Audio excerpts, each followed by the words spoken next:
বৃদ্ধি হোৱা বিশ্ববিদ্যালয়ে ছাত্ৰ-ছাত্ৰীসকলৰ বাবে পোষ্ট গ্ৰেজুৱেট পঢ়াৰ পথ মুকলি কৰি দিছে।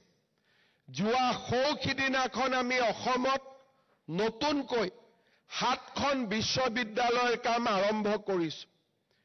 আজি ব্যক্তিগত খণ্ডটো আজিম প্ৰেমজীৰ দৰে বিশ্ববিদ্যালয়ক অসমত অনাৰ বাবেও যিয়ে নেকি সামাজিক ন্যায়ৰ ওপৰত গুৰুত্ব দিয়ে তেনে বিশ্ববিদ্যালয়কো অসমত অনাৰ বাবে আমি প্ৰচেষ্টা চলাইছো।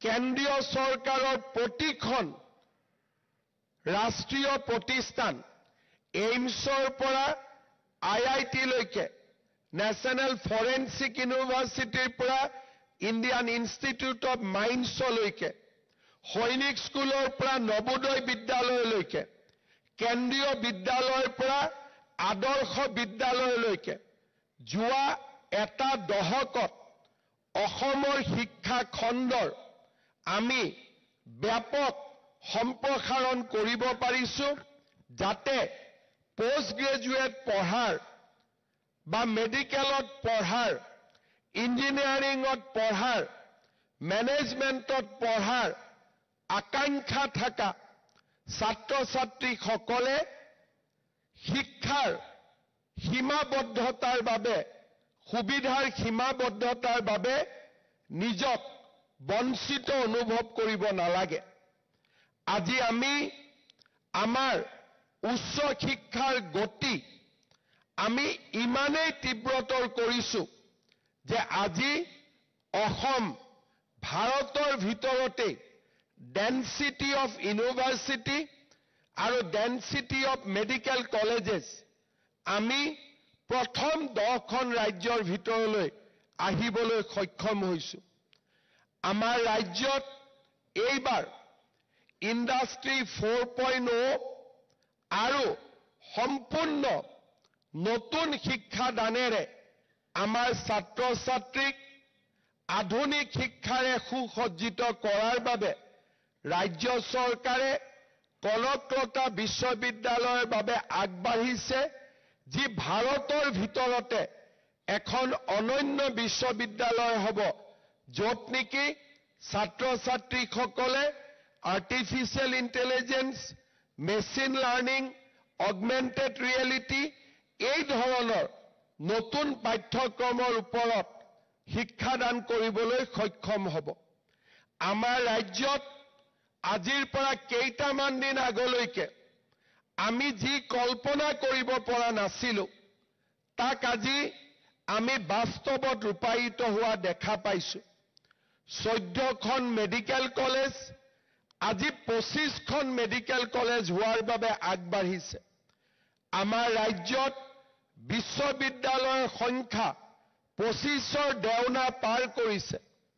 মহাবিদ্যালয় প্ৰায় 400খন মহাবিদ্যালয় আজি আমাৰ ৰাজ্যত শিক্ষাৰ জ্ঞান আৰু প্ৰজ্ঞাৰ আলোক বিতৰণ কৰিছে। আৰু আজি এই সকলোবোৰ সুবিধা দৰিদ্ৰ আৰু মধ্যবিত্ত সমাজখনে লাভ কৰিছে।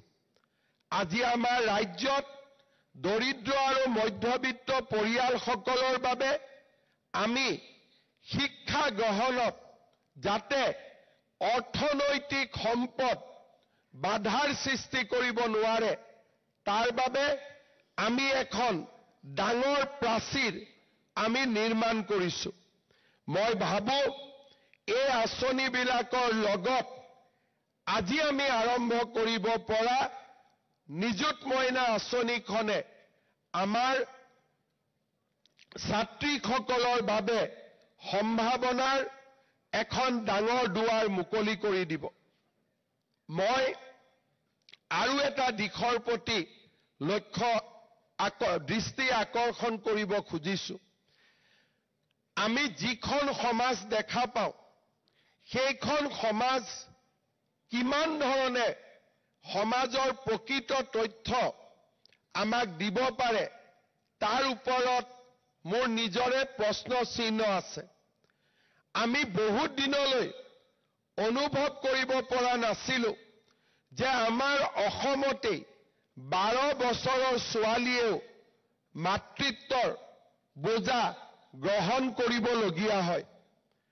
আমি বহুত দিনলৈ গুৱাহাটীত দেখি থকা সমাজখনক যেতিয়া আমি দেখা পাওঁ, ডিব্ৰুগড়ত দেখি থকা, যোৰহাটত দেখি থকা, তেজপুৰ শিলচৰত দেখি থকা সমাজখনক যেতিয়া আমি দেখা পাওঁ, তেতিয়া আমি কল্পনাও কৰিব নোৱাৰো যে আমাৰ মাজতে আৰু এখন সমাজ আছে, যিখন সমাজত 9ৰ পৰা 12 বছৰ বয়সতে ছোৱালীক বিয়াত বহিবলৈ সমাজে বাধ্য কৰায়। 12, 13, 14, 15 বছৰত আমাৰ এখন সমাজ আছে, যিখন সমাজত 14 বছৰৰ বয়সৰ ছোৱালী এজনীয়েও তৃতীয় পত্নীৰ চাৰ্টিফিকেট মূৰত লৈ তেওঁলোকে জীৱন নিৰ্বাহ কৰিবলগীয়া অৱস্থা হয়।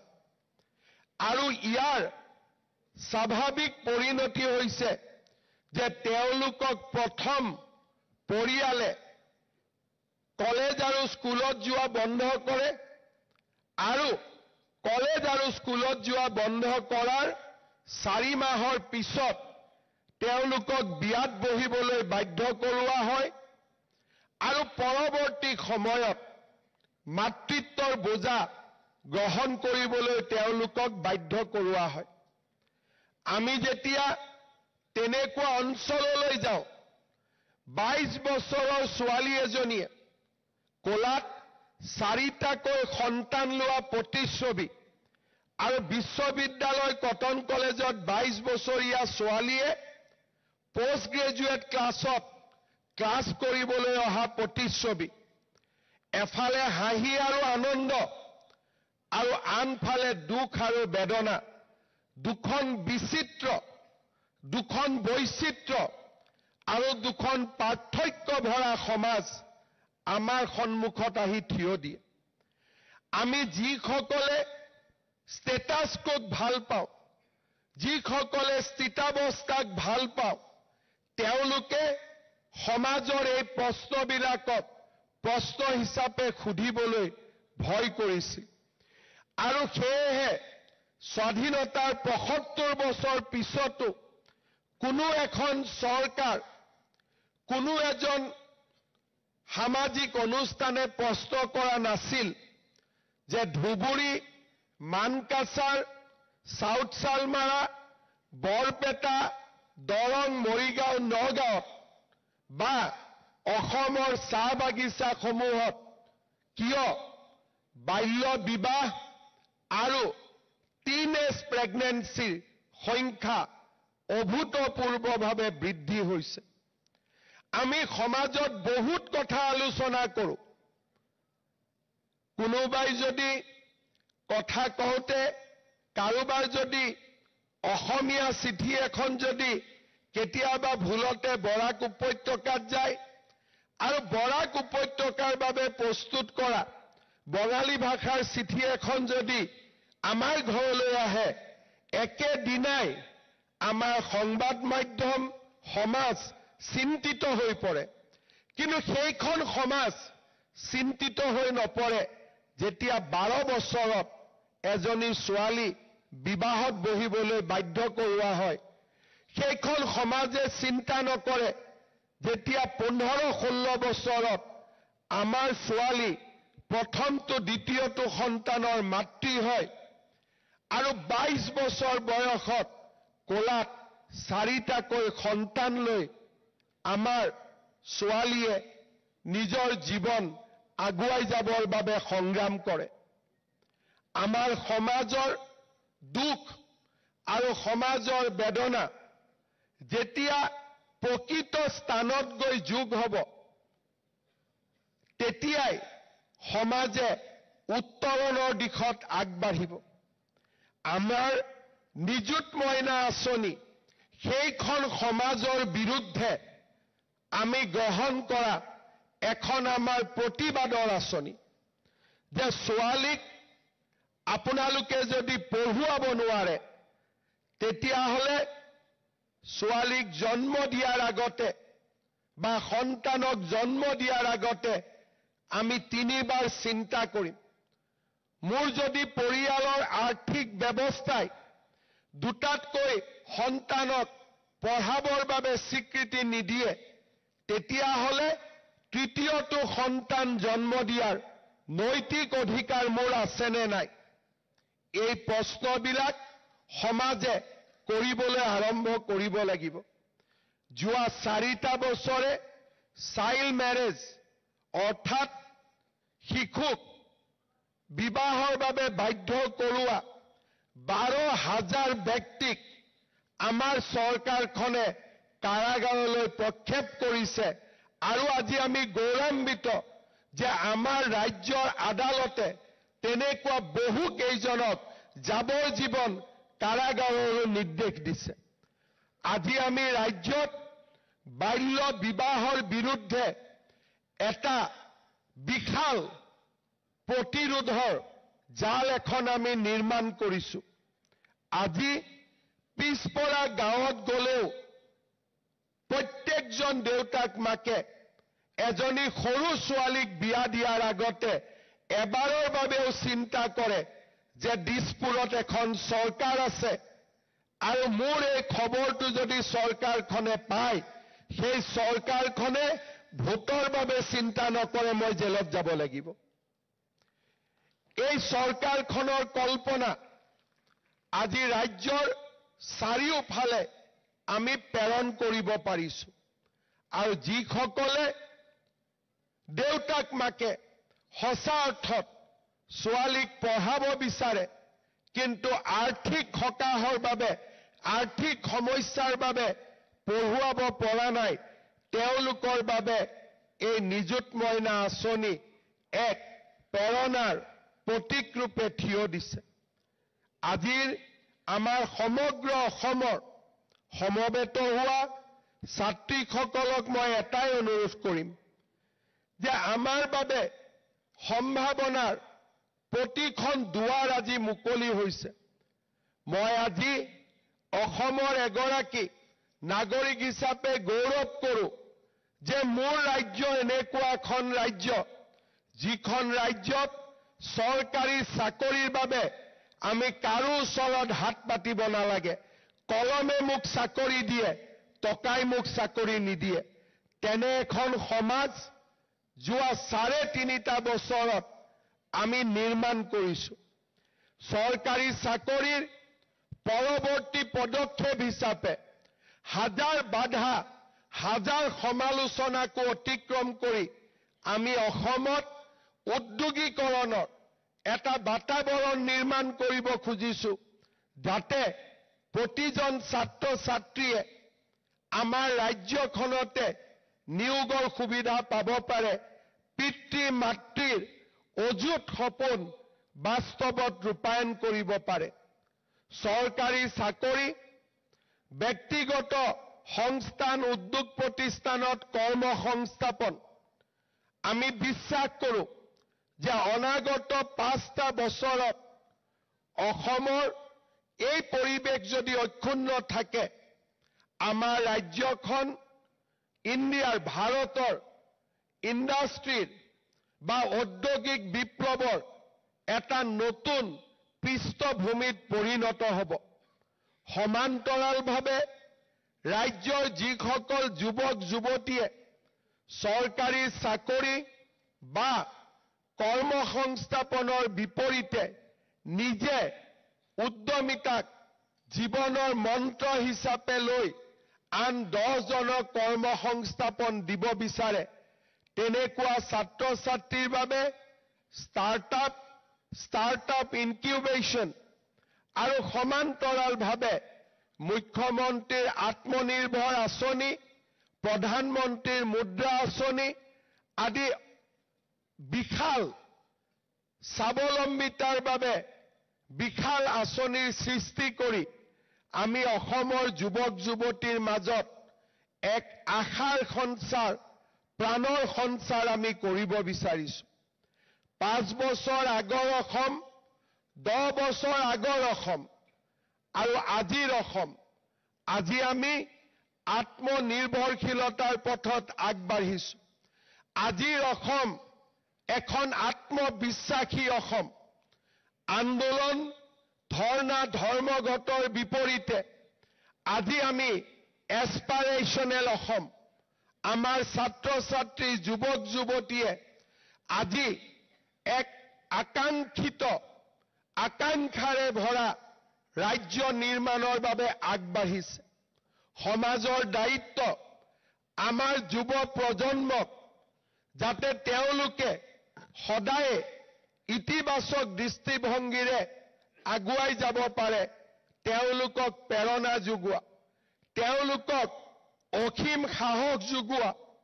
যোৱা 30টা বছৰৰ সামাজিক অশান্তিৰ পিছত, যোৱা 30টা বছৰৰ বিভিন্ন আন্ধাৰৰ পিছত, বিভিন্ন আন্দোলন, সন্ত্ৰাসবাদৰ পিছত আজি অসমৰ আকাশৰ পৰা কলীয়া ডাৱৰবোৰ আঁতৰিব ধৰিছে। সূৰুজৰ কিৰণ, সূৰুজৰ পোহৰ আজি অসমৰ আকাশত আমি সকলোৱে অনুভৱ কৰা আৰম্ভ কৰিছো। আমাৰ ৰাজ্যত আজি অকল অৰুণোদয়ে নহয়, আজি আমাৰ ৰাজ্যত সূৰ্যোদয়ো আৰম্ভ হৈছে। আমি অৰুণোদয়ৰ সপোন দেখিছিলো, কিন্তু অৰুণোদয় আগবাঢ়ি গৈ এতিয়া আমাৰ ৰাজ্যত সূৰ্যোদয়ে আমাক সকলোকে পোহৰ দিছে, জ্ঞান দিছে, প্ৰজ্ঞা দিছে, বিশ্বাস দিছে, সাহস দিছে। সেইখন নতুন অসম আমি আঁকোৱালি ল'ব লাগিব। সেইখন নতুন অসমক আমি আগুৱাই লৈ যাব লাগিব। আৰু এই অসমৰ অগ্ৰগামী যাত্ৰাত আমাৰ ছাত্ৰীসকলে এক অভূতপূৰ্ব ইতিবাচক ভূমিকা গ্ৰহণ কৰিব লাগিব। নিযুত মইনা আঁচনি বাল্য বিবাহৰ বিৰুদ্ধে এক প্ৰতিবাদৰ আঁচনি। নিযুত মইনা আঁচনি অসমৰ ছাত্ৰীসকলৰ মাজত লুকাই থকা অসীম সাহসৰ স্বীকৃতি দিয়া এক আঁচনি। নিযুত মইনা আঁচনি আমাৰ ছাত্ৰীসকলে আকাশ চুব পাৰে, সেই বিশ্বাস আৰু আস্থাক সমাজে স্বীকৃতি দিয়াৰ আঁচনি। এই আঁচনিয়ে আমাৰ সকলোগৰাকী ছাত্ৰীৰ জীৱনলৈ পৰিৱৰ্তন আনক। অসমৰ শৈক্ষিক আকাশখন আৰু অধিক আলোড়িত হওক।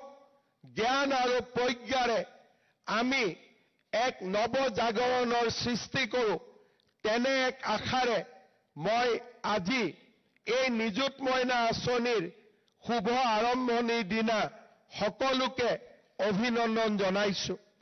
আজি আমি মহাবিদ্যালয়সমূহত, ইউনিভাৰ্চিটিত সকলোকে প্ৰপত্ৰসমূহ আমি বিতৰণ কৰিম।